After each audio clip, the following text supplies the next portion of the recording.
Hare Krishna. So this is, we're still continuing, I think this is our 10th session on the Anarpita cirat verse from Mangal Charana prayers of my Guru Maharaj. And we'll go ahead and recite the verse together. I'll post this in our little chat here. Everybody can try to recite together.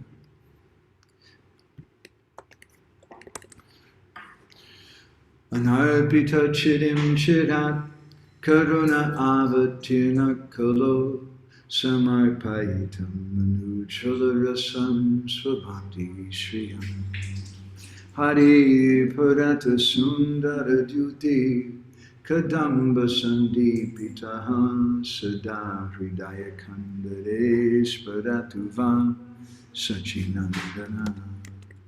So let me paste this in too, and let's see, how about Brinda Sundari, would you like to read the translation, please? May the Supreme Lord, who is known as the son of Srimati Sachi Devi, be transcendentally situated in the innermost chambers of your heart. Resplendent with the radiance of molten gold, he has appeared in the age of Kali by his causeless mercy to bestow what no incarnation has ever offered before, the most sublime and radiant mellow of devotional service, the mellow of conjugal love. So I want to continue to read from this commentary, which is attributed to Jiva Goswami, but as we mentioned previously, we don't actually feel that it is by him. And we're going to continue our discussion about the meaning of Anarpita Chirim Chirat, how this is something which hadn't been given in a long, long time before. And what is that thing which he's giving? This is just really amazing. This is really very, very sweet today. It's going to be a little quick, I think, what we're going to say. But it's something we could speak about for a long, long time. I think maybe better we don't. But anyway, reading from this commentary, and this is the same section we read in our last couple sessions. Another doubt arises. If this Lord is the son of Nanda Maharaj himself, then it is well known that he doesn't have any happiness greater than his Vrindavan pastimes. Moreover, in order to relish that greatest happiness, he arranges separation in the form of going to Mathura, etc., and then arranges reunion in the form of Samriddhi Man Sambhog, in the mood of Madana Mahabhav, with his beloved Srimati Radha and the other gopis. He's doing this eternally. Why then did he appear in Navadvip? The answer is that he appeared to distribute the treasure of his pure love, Svabhakti Shriyam. It should be known that treasures, are mainly of three types. Let me see how that looks. Yeah, that works. Mainly of three types. One, coins made of gold, silver, etc. Two, gems, like the blue sapphire, etc. And three, transcendental touchstone. These three are comparable to sadhana bhakti, bhav bhakti, and prema bhakti. This prema bhakti is the pinnacle of all devotion, and it cannot be given by anyone except for that self-satisfied Supreme Lord. We read that before. Now I want to read a little more from the commentary today.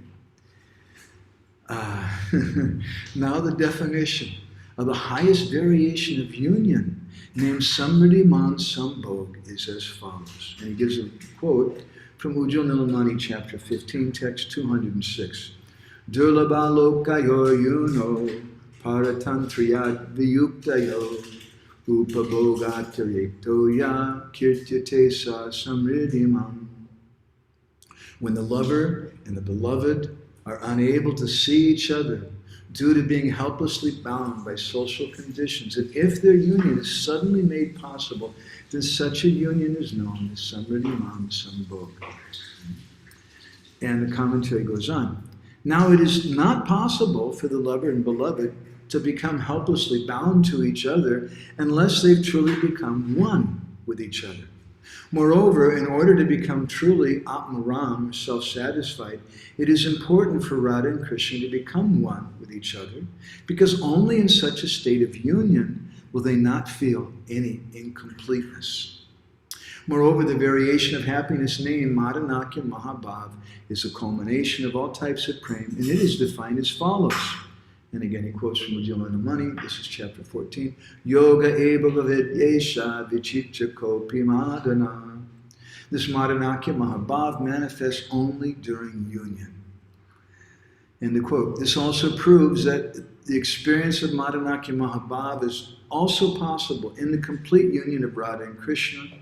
In this way, only in the combined form of Gauranga does he experience Madhanakya Mahabhav and Samriddhiman Sambhog.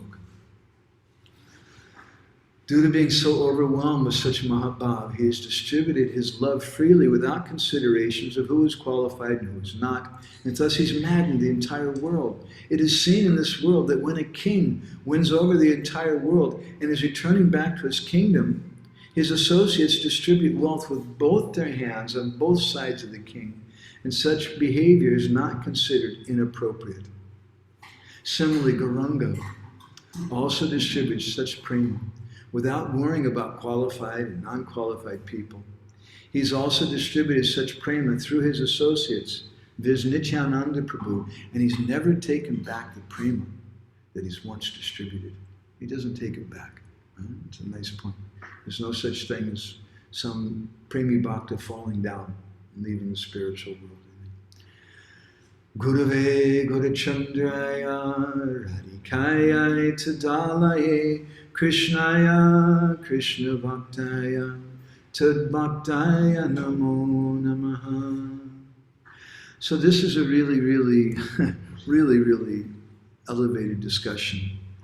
But we have to touch on it. I can't go completely into this discussion just because I just give you a couple of examples of this. He's quoting from the 15th chapter of the Ujjvala Nilamani, the commentator. That 15th chapter is the final chapter of Ujjvala Nilamani. Ujjvala Nilamani means that effulgent sapphire. It means that effulgent Ujjvala Rasa that Krishna relishes with the gopis. And that's a very elevated book. It's the postgraduate study of Bhakti Rasamrita Sindhu. And the 15th chapter is the last chapter in the book. And it's a culmination of the entire book.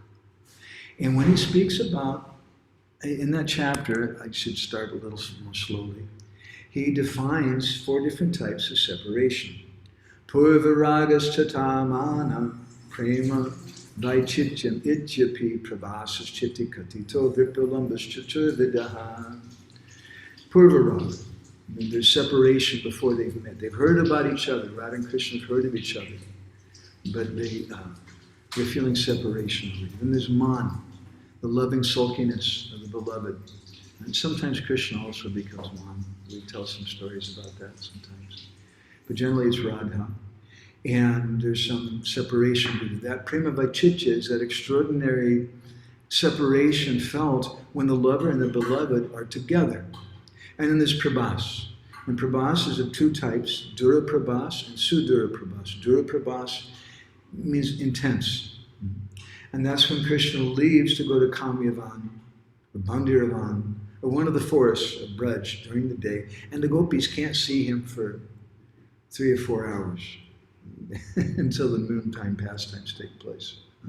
So that's Dura Prabhas. But Sudura Prabhas, or very intense separation, is also known as Mathura or Dwarka Viraha.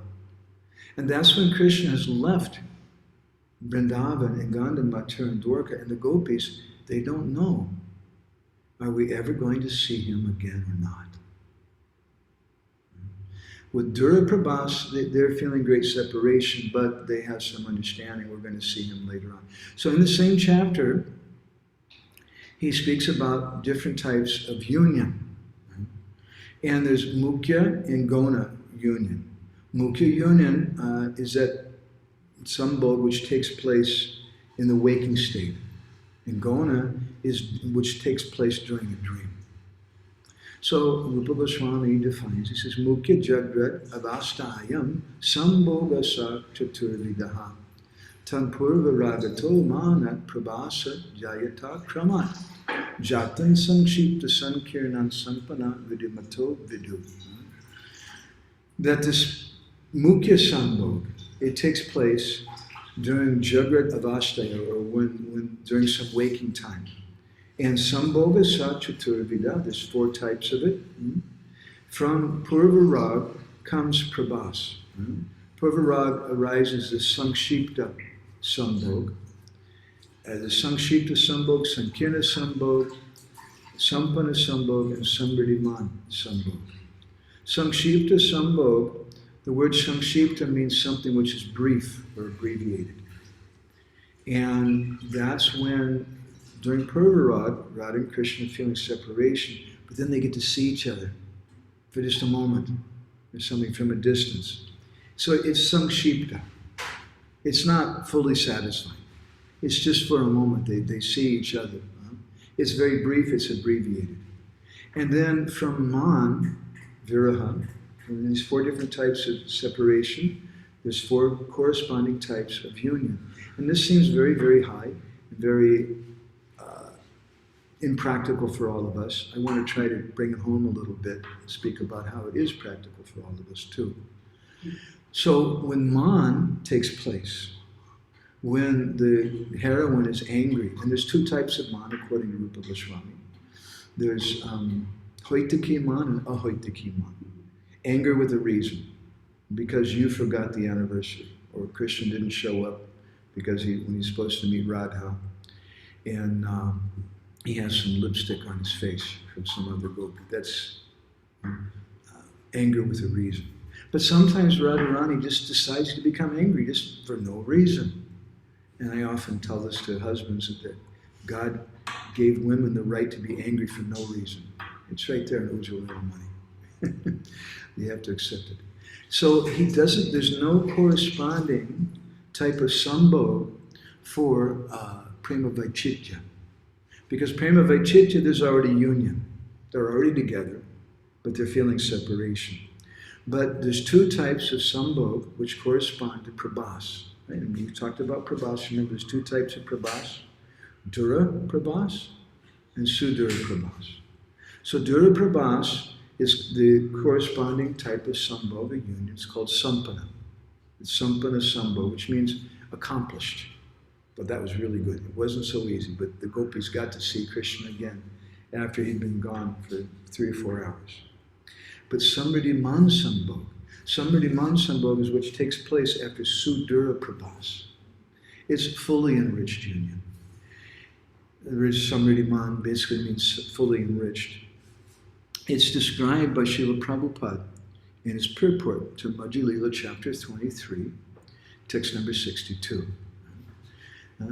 Darsanalinganadinam anukulya nivesaya yuno ulasam arohan bhava sambhoga iryate. Srila Prabhupada, he quotes from Ujjwala Mani. He's quoting Srila Bhaktisiddhanta Saraswati. And Prabhupada writes, meeting each other and embracing each other are aimed at bringing about the happiness of the lover and the beloved. When the stage becomes increasingly jubilant, the resultant ecstatic emotion is called sambhog. When awakened, sambhog is divided into 4 categories, and Prabhupada describes these. Purva raga anantara. After purva raga, attachment prior to meeting, sambhog is called brief, sankshipta. So that, again, that sankshipta means something which is brief or abbreviated. The second is man anantara. After man, or anger based on love, that sambhog is called encroached,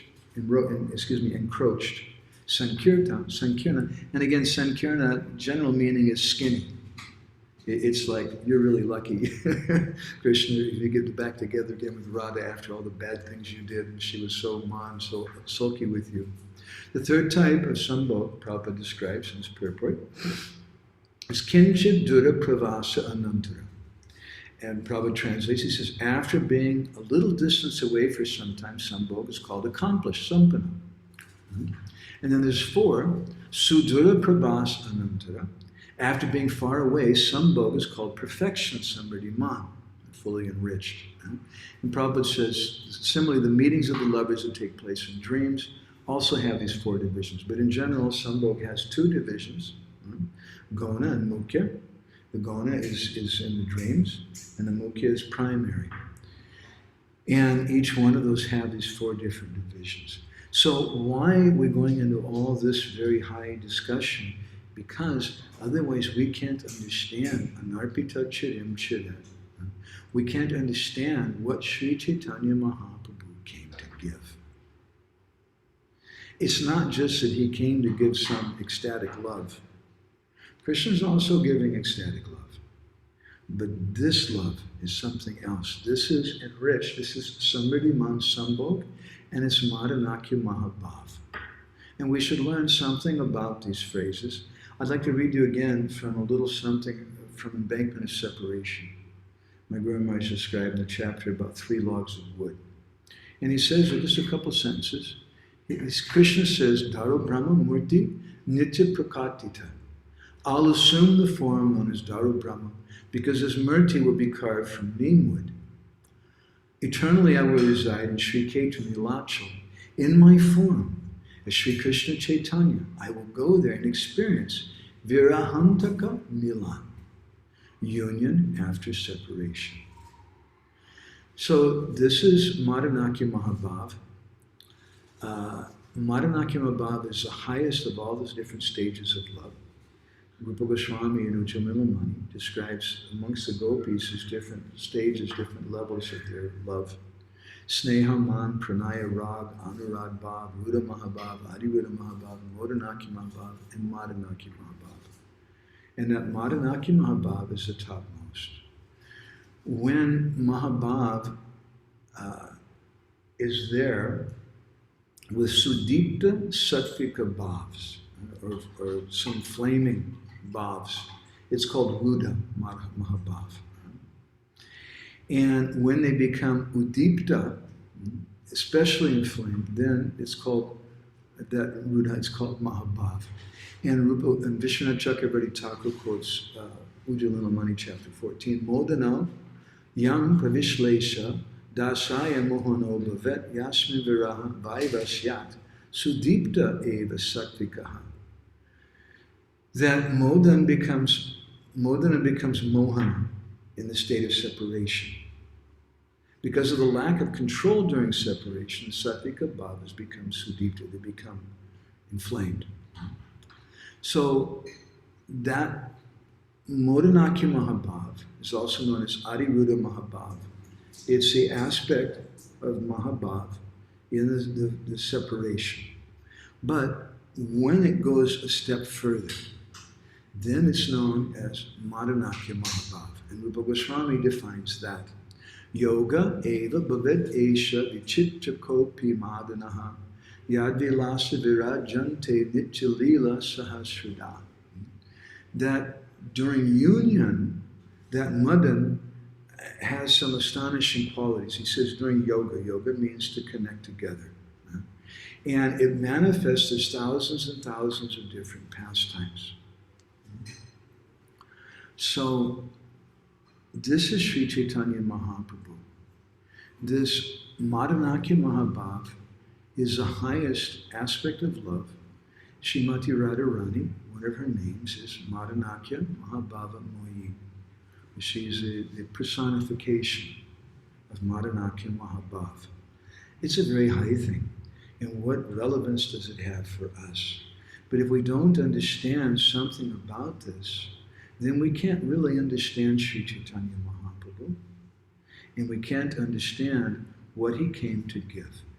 So it's a little technical, and devotees, I find in general, were not so inspired generally to hear something technical unless you're a real information walla, and you thrive on memorizing all kinds of little bits of information and things, and maybe that's how you make a name for yourself. Sometimes devotees like that. But in general, devotees, they want to hear something, they want to know something which is relevant for me, which has some feeling. Because we're practicing bhakti yoga. And we're not just practicing jnana yoga or some informational content. Right? So, this Madhanakya Mahabhav is present in union. In Madhanakya Mahabhav, it's when union and separation simultaneously appear. This is also known as Samriddhi Man Sambhog. Samriddhi Man Sambhog again means fully enriched union. But in that union, when a wife who hasn't seen her newly married husband for 2 months, he went traveling to Dubai or something for some work, and he comes back. She feels so happy. There's union. But within that union, which she may define in a mundane way as Samriti Mansambho, it's been union after a great separation, there's a feeling of separation also. Because they're conscious, you were gone for so long. That consciousness of the separation adds to and heightens, it inspires the Samriti Mansambho, and therefore it's fully enriched union. So similarly with Gurudev, the Vaishnavas, they also go through these same 4 types of separation. These are 4 types of separation we feel from Krishna. Radharani feels from Krishna, and Krishna feels from Radha. So we also may feel these types of separation from Gurudev, because Gurudev is Krishna Kripa Shrimurti. He's the embodiment of Krishna's mercy. And we may feel some purva rag. When will I meet Gurudev? When will I find my Guru? Oh Krishna, please help me, please help me. And we're crying like that. There may be man there. Sometimes some of Srila Prabhupada's disciples were a little sulky with Srila Prabhupada for some different, but they loved Prabhupada very much. Tamal Krishna Maharaj was very upset with Prabhupada at the very end because Prabhupada wanted to go for a cart ride around Govardhan Hill. And Tamal Krishna Maharaj said, okay, fine, if you want to do that, but you're going to leave your body. You know, he was very sulky with Srila Prabhupada in that way. So sometimes that sulkiness results in some separation, even from Guru. And then there's prema vaichitya, where we may feel separation even in the presence of Gurudev, because we know there may be some separation coming up soon. We may be thinking, oh, what am I going to do after Gurudev leaves this world? And then there's prabhas. And prabhas, again, is of 2 types, dura and sudura. Dura prabhas with Gurudev is when we're associating with him in India, and then he goes to America to travel and preach, and we don't see him for 1 or 2 months. But we have some confidence, most likely we're going to see him again. We can't say for sure. Bhakti Charu Maharaj went to America to preach, and the devotees were very confident that he was going to return, but he didn't return. So then there's Sudura Prabhas, and that's when Gurudev has left this world, and we can't see him again. So just as there's these 4 types of separation from Krishna, these 4 types of separation are also there with Gurudev, and just as there's 4 types of union that correspond with these 4 types of separation with Krishna, there's also 4 types of union that correspond in our relationship with Gurudev. And we can just touch on those real quick again. So the first of those 4 types of union is Sankshipta. It's very brief. We're hankering to meet Gurudev, it's Purvarag. But we just see Maharaj for a moment. And it's brief. And Rupa Goswami and Jiva Goswami and Vishwanath Chakravarti Thakur describe that the Sankshipta Sambhog, it's not fully satisfying because it's just for a moment. And then there's Sankirna Sambhog, which takes place after Man. And again, that's not fully satisfying because there is some negative kind of emotion there. Jiva Goswami explains. And then there's Sampana, which is accomplished. And we don't see Gurudev for 1 or 2 months, and we're so happy when we see him again. My Guru Maharaj, when he would go to America, go to Africa, and he would return to Bhubaneswar, there was a crowd of devotees waiting at the airport, and they would bring him to Bhubaneswar, and there'd always be a special program for him. That's Sampana Sambho. But Samriti Mansambho is when we can meet with Gurudev after he's left this world. And that's a very, very astonishing thing. My Guru Maharaj also spoke about that. He said, I'm never separated from my Guru. He said, you can't understand, but I'm not separated. So that's a very special thing. And as we were hearing from Naranjan Maharaj a few days ago, he was citing some purport from Srila Prabhupada, where Prabhupada was saying that after the disappearance of Guru, then the disciple will associate with Guru through his instructions. And it's there. It may sound impossible. It may sound improbable. But when we associate with the instructions of our Gurudev, we're associating with him.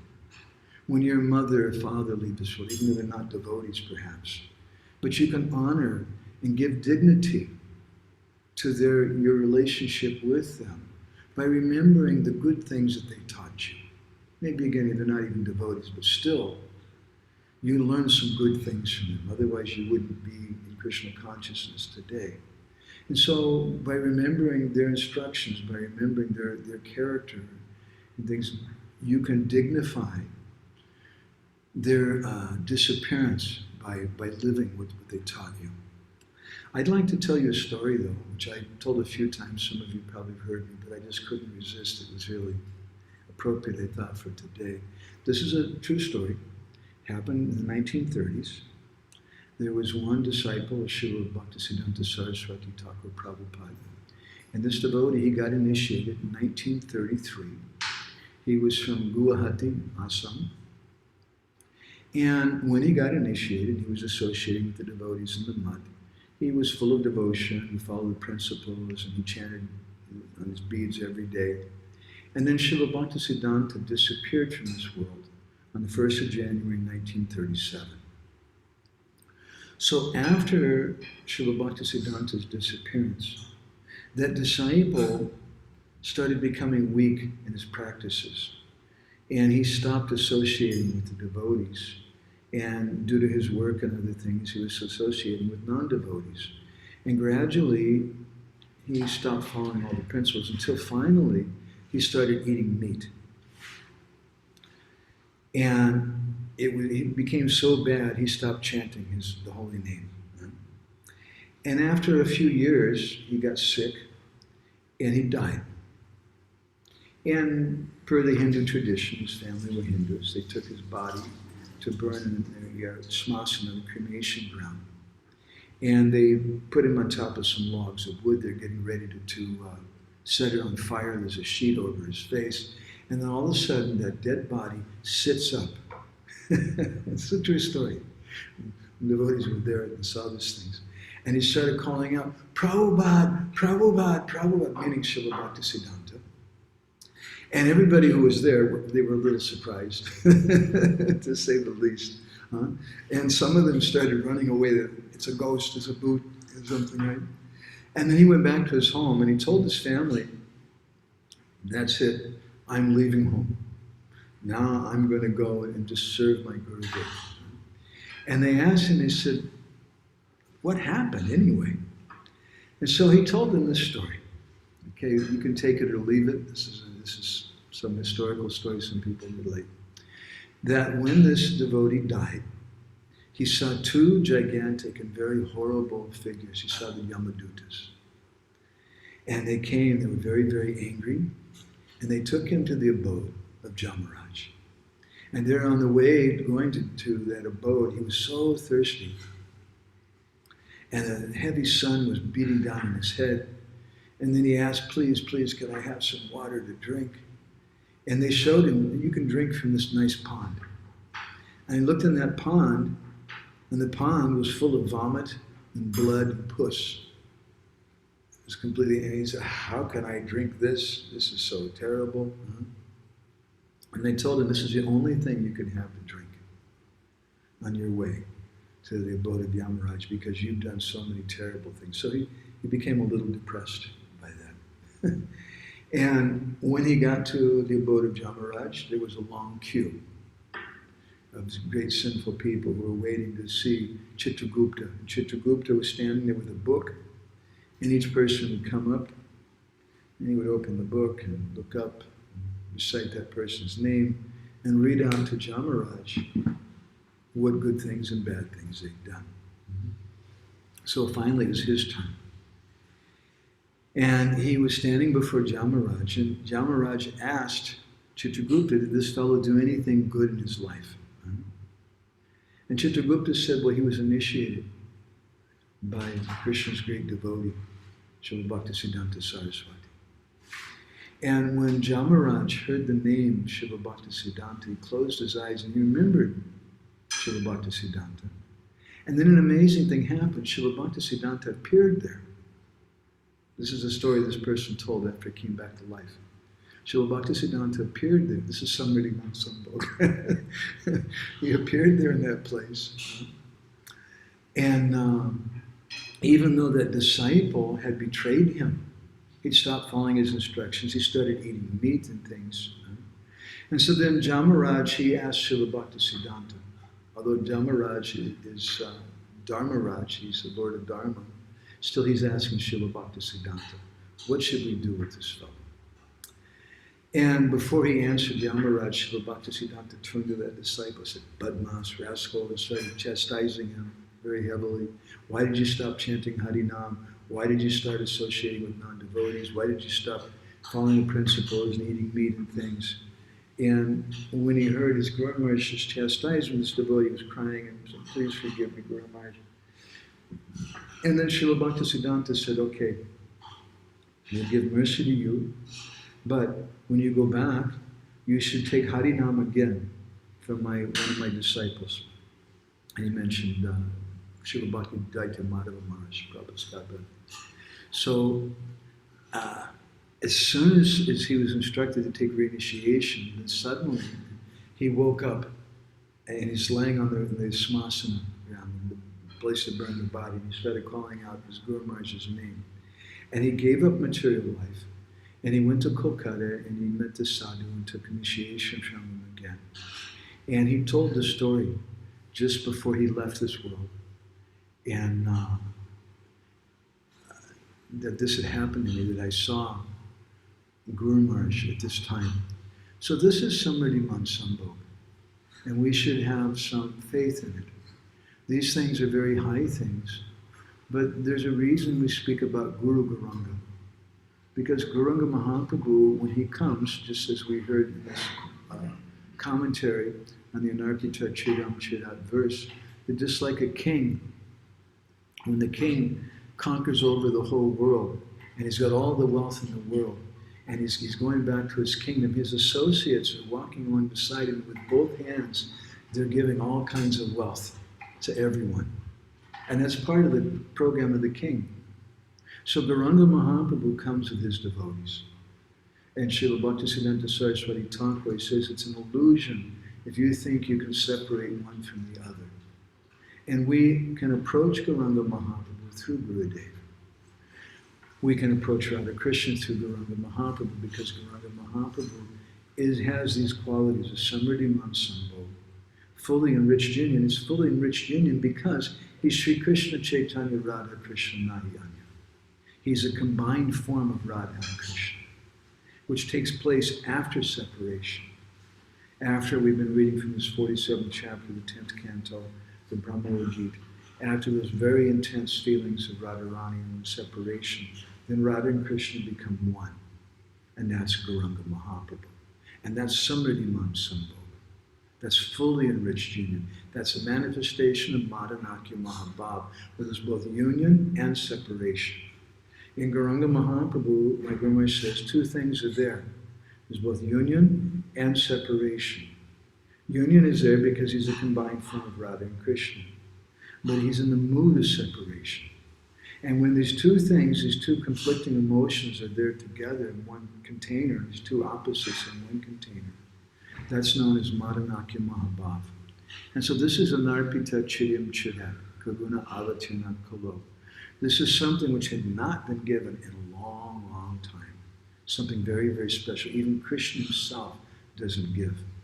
But because he's Samriti Mansambhog, because he has this union with Radharani, then and because his separation feelings are there and Madhanakya Mahabhav is there, therefore he's the most munificent incarnation.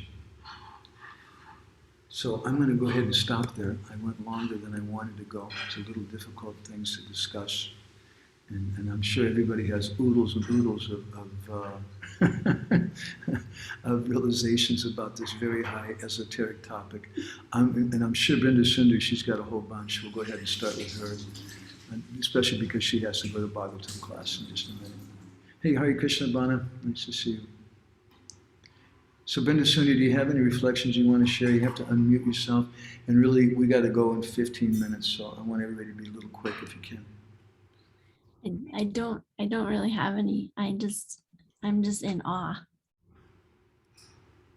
You know, sometimes we heard our Guru Maharaj speaking about some things like this, and I don't want to try to compare myself to him. It's not appropriate at all. But I remember just sitting there and just feeling like I was in shock. It was like, oh my God. And actually, I did get something out of it, although intellectually, I couldn't repeat anything. Intellectually, I couldn't even conceive of things, but there was a feeling in my heart, a very, very wonderful, warm, and happy kind of feeling. So I believe in that, and I believe that we should hear about these things. At least we get some warm feeling in our heart like that. Okay, thank you very much. Hare Krishna. Gauri Thai Prabhu, do you want to add any comments or anything? Yeah. First of all, thank you very much. Your study showing the mercy, because also, you so many things you do, still you say, okay, shorter, but I will keep it, that's give me, I started maybe half a year ago to join to this group, and I have many doubts if it's a good word for spending time, because I don't know the persons, the topics are quite different, which I generally study.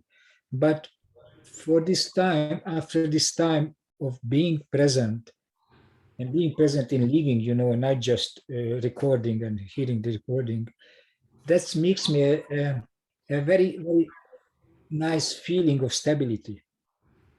Like, like I know that that's a good basis. I know that whatever you say, it will support, if you nourish me sooner or later. And that feelings give me so put me on the basis. So whatever happening in my life, good and bad, still is making me more and more confident that yes, that is the best uh, path. And I just should keep steady to be with you, with other devotees. Like here, I see pictures of the devotees. So wonderful feeling. Words cannot express the feeling, but yes, I thank you very much. Okay. You know, I've been thinking a lot about, we've been thinking a lot about separation for many years. And in this 47th chapter, the 10th canto, as we were discussing a couple of days ago in our morning Bhagavatam class here, Uddhava tells the gopis that it was only because you started feeling a separation that this message from Krishna came. And before that, it wasn't there. So what is the activity of the gopis? The activity of the gopis is to do Krishna Katha. But so many people are doing Krishna Katha. In Mathura and Dwarka, they're also doing Krishna Katha. In churches and temples and mosques all over the world, they're doing some kind of Krishna Katha, some kind of God Katha, something spiritual like that. But what is the special quality of the Krishna Katha of the gopis? It's enriched with the feelings of separation. And so, therefore, we have festivals like we had just a few days ago, Srila Prabhupada's disappearance. And we want to try to feel that separation. We want to hear about Prabhupada, we want to hear about Krishna, but we want to enrich it with the feelings of separation.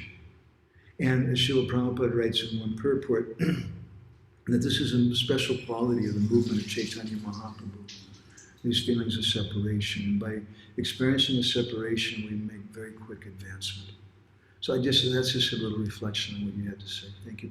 I'm sorry, I want to be quick because we've got to go sing the Ranjan March. I really like singing the Ranjan March. How about Leela Purushottam Prabhu? Do you have anything wise and deep you want to share with us? I was I have a similar feelings as Vrinda Sundari Mataji, and I add a little bit of realization to it that many times in our Sangha now, the things that I used to hear from Indra Prabhu come to I don't dare to claim it realization, but it's finally it becomes like something that I can grasp, I can relate to, I can have some experience of that. At the time when I've heard those things, these were like absolutely like over my head. So I want to confirm that feeling, as you also mentioned that many times happened to you with Guru Govinda Maharaj, that you've been sitting on a class and just jaw dropped and feeling unqualified to hear these topics, these things. So I like that point that we may hear it now, and it's kind of a store, I would say. Well, one could give an example of but we have a good storage room here in the house for the grains and vegetable harvest, and so it's something like that. You just store it there. You know, it's not the time to need it now. It's you're not ready. You're not hungry in a way, and it will be needed at some time. So I really appreciated even Vrinda Sundari's input, your confirmation of it, and it connected to me with my experience with Indra Prabhu, that I got so much from him that I just couldn't digest that time. But now, as I'm associating with the devotees and hearing from you and then others, I can realize what actually, how significant these things were that I've heard 15 years ago. You know, hearing from many different Vaishnavas who heard such topics from their Guru Maharajas, I find a common thread. For those of us in this world today, and especially for those of us who are cursed to have some academic education before we join, and I say cursed because it kind of orients you in a certain way that information is really, really important. When we hear things like that, we oftentimes think, what is the value of this? I don't understand this, I can't relate to this, it's just so very, very high. But those devotees, and some devotees I see, they just kind of check out. And even to the point I was speaking a few days ago with a godbrother who was telling me, yeah, these things, you know, these are just too high. The Guru Maharaj is speaking, and we can't even approach these things. And that's okay, that's his realization. I'm not going to go into that. But I've marked that devotees who are not such big, elevated persons, who just listen in a mood of submissive service to Gurudev. And they heard that thing. And they couldn't digest it, and they couldn't really understand it. As Jai Gaur was reminding us a few sessions ago, it's like that devotee who was dying. He couldn't even take water or anything. And the doctor, the Ayurvedic doctor, told him, give him ghee. And my God, he can't digest the water, and give him ghee. And he took the ghee and he started vomiting it out. But the ghee lined his stomach, and there was some benefit there. So similarly, when we hear from sadhu, it's not the kind of empirical experience that we're cursed to think about, to be accustomed to from our academic kind of training. But it's a mood of service and hearing and chanting. And when we hear in that kind of mood, then something happens. And you just keep going, and all of a sudden you start to see things in a certain way. And you start to understand things in a certain way. And maybe you never catch up with the information. I remember, especially when Fakir Mohan Babu used to give class, it was like, oh my God, because I was a real information wall. I was cursed with that. And I was wanting to write down, he's quoting this verse and singing this song, oh my God, and this commentary and this thing and this thing. And I couldn't keep up with all of it. And finally he started telling me, he refused to let me, I've told this many times, he refused to let me take notes or even make recordings. He just forced me to listen. And I don't remember all that information. I never will in this life. But the main thing is the feeling and the understanding, the spirit behind it. So your comments reminded me of that. Okay, Thank let's go on. Thank you very much. I really appreciate it. How about Dr. Reed? Any comments from you, Prabhuji? Yeah, I just found it fascinating that the same, feelings of union and separation that are felt between Radha and Krishna can also be felt between guru and disciple. Yeah, that's a very deep thing, and then it's relevant for us. It's bona fide. In fact, we should contemplate on it. It's important. Thank you. Another thing I was thinking is in the story you were giving, I was thinking about the people who were in line and queue behind the devotee who saw the whole interaction go down with Bhaktisiddhanta and how he's taken back to the material world. I was just thinking, I was just wondering what they were thinking. Like, hey, yeah, What about me? yeah, That's an interesting comment. We know from the Padma Purana and the Nishinga Purana, there's two different stories about, in the Padma Purana, there's a story of, no, it's an Naradiya Purana, I think, of Sita's father, Janak Maharaj, and how he visited the hellish planets. And just the breeze touching his body that then touched the bodies of the sinners, they all got liberated. And it says that a Vaikuntha airplane came and took them to the spiritual world. So your comment's a nice comment, it reminds me of that there can't be any doubt. Even maybe they couldn't see Srila Bhaktisiddhanta, I don't know, but at least that interaction was going on, at least that disciple saw. And if they could be in association, something with that disciple, and see that Yamaraj is talking to some great personality, maybe even see Srila Bhaktisiddhanta. Who knows what benefit they got from that. It must be very special. All right. Thank you very much for your Hare Krishna. Sorry we're running tonight. And now we want to go to Bana Biharni. Do you have any reflections you want to share? It's kind of off the chart stuff, isn't it? Yes, wonderful. Thank you. At first, I was feeling really grateful for the opportunity to hear about these things, something really high and something I can't really understand, but yeah, feeling grateful. And then I started thinking, how can I relate to this? I don't have an experience of feeling separation from Krishna. And I started thinking, I've heard before from you that actually we can understand because we have some experience with feeling separation from Gurudev. And I was just thinking that this is my relationship with Krishna, my relationship with Gurudev, and he's coming to me through Gurudev. And in that way, I can experience a little bit of it. So just feeling really grateful. And also, I just heard this story from you this past time of Srila Bhaktisiddhanta Saraswati Thakur's disciple. I was listening to a class from Tata Mandai, his guru taught for class a couple of years ago, and you shared this. So I just heard it. So it was nice to hear it again in a fresh way. Thank you. Thank you, Bana. You know what I really liked about your comments? You said, the feeling I got. And then you support that with maybe not some references, but with some Shastric points. That's really good. And that's what our purpose is. What feeling do I get from this thing?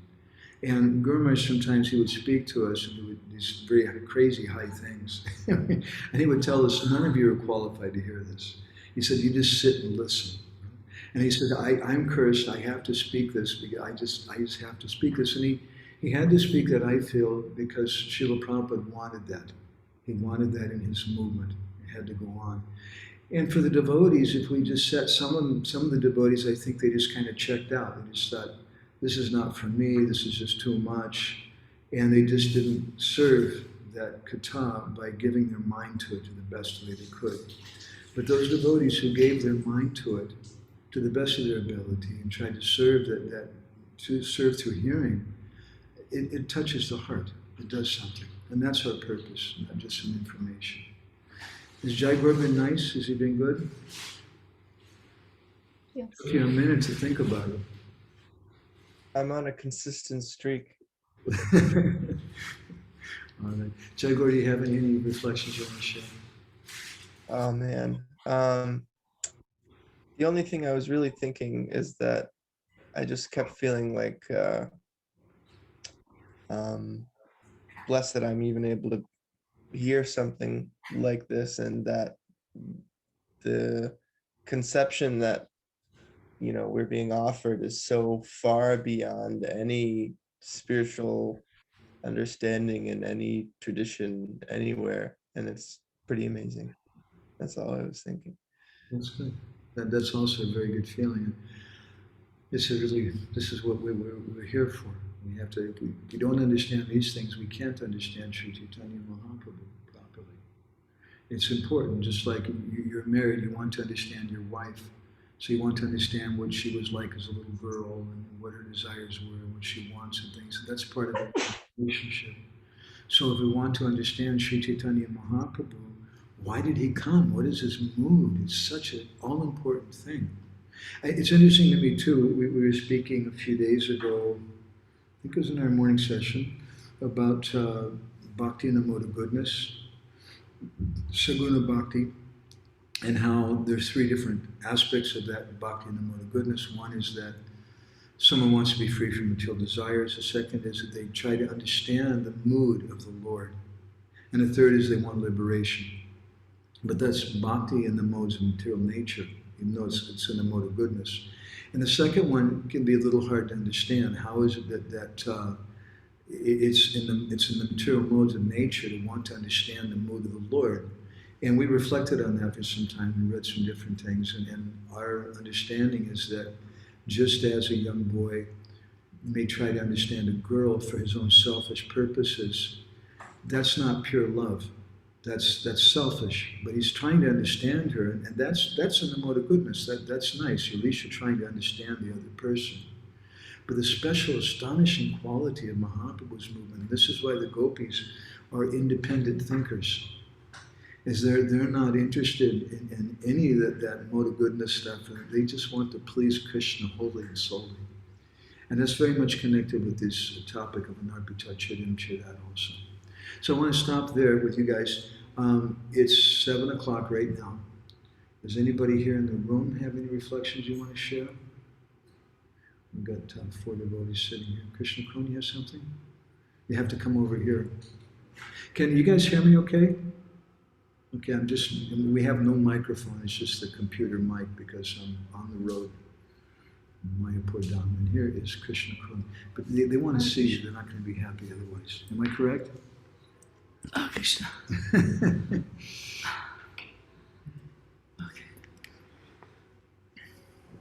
Hare Krishna. Just a very simple thing.